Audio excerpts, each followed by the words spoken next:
नाबार्ड तरफ बर्तमान चाषी ऋण दिगला कौन कह बहुत धन्यवाद देवी आज नाबार्ड को एवं आम डिस्ट्रिक्ट कोऑपरेटिव बैंक को मध्य जो बड़ी भावे आज जहाँ नरेंद्र मोदी स्वप्न 2048 सुधा विकसित भारत गढ़ी उठिब ओडिशा मुख्यमंत्री आम समस्त स्वप्न 2036 सुधा ओडिशा मध्य गोटे नूतन ओडिशा गोटे विकसित ओडिशा है कि गढ़ी उठिब से अनुक्रमे आमे आज केसीसी एनिमल हस्बेंड्री एवं फिशरी पाई लोन दिया है।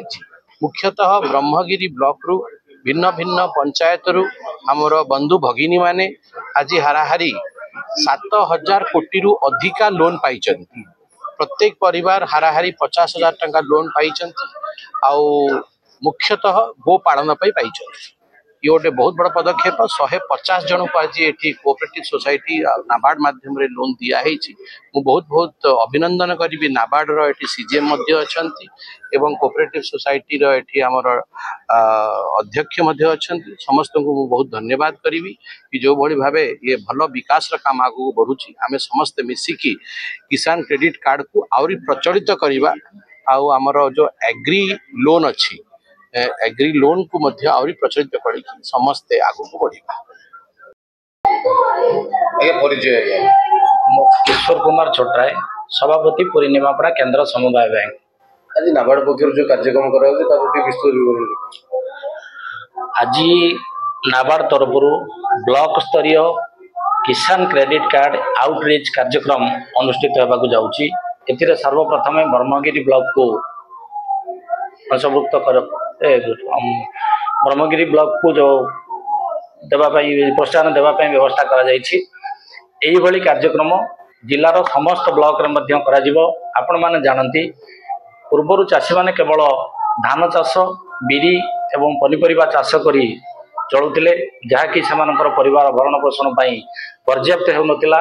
तेणु पर्यायक्रमे नाबार्ड रो सहायता रे आज कृषक मानकु विभिन्न प्रकार ऋण दबा पाई व्यवस्था करा जायछि। जेउथिरे माछ चाष गाई चाष छेली चाष मेंढी चाष एवं कुकुड़ा चाष आदि विभिन्न प्रकार लाभजनककारी द्रव्य उत्पादन करने सहित तांकर परिवार भरण पोषण करने सुविधा हे।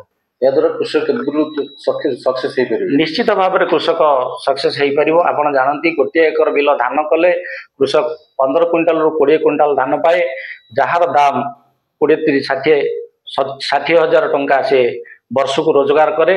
रोजगार रे अनेक पैसा तार खर्च हो जाए किंतु यही जो बर्तमान नूतन नीति अवलंबन करने जाऊँगी एतरे से निश्चित लक्षाधिक टंका रोजगार करी तार परिवार को सच्छल भाव में जो सहयोग कृषक को सुझा पड़ो स्वल्प सुध हार में कृषक को सुझा पड़ो।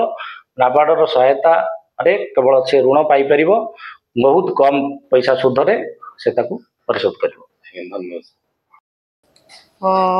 पुरी जिला ब्रह्मगिरी ब्लॉक बड़बेणागति पंचायत बाघालांजी ग्राम संयुक्त बेहरा। आज आमर गाई पालन विषय गोटे सर्टिफिकेट आमको देले। गाई आम पालन कर गाई रु केमती क्षीर अधिक उत्पन्न होची आम केमती निजे स्वावलंबी हो पार्छु से आमको सर्टिफिकेट देले। आम ट्रेनिंग होता 10 दिन सार करते ट्रेनिंग रे आम सब गाई रु क्षीर गोबर खत जो दुईटा गाई 50,000 टका पाइले तो गाई को उठाणबे आपन किबे व्यवस्था कराई गाई लोन बैंक रु आनबो। गाई आमर 2टा अच्छी पुणी आउ 2टा करने आग्रह अधिक क्षीर आमदानी करने से आम लोन बहुत खुशी लोन पाई। आज्ञा।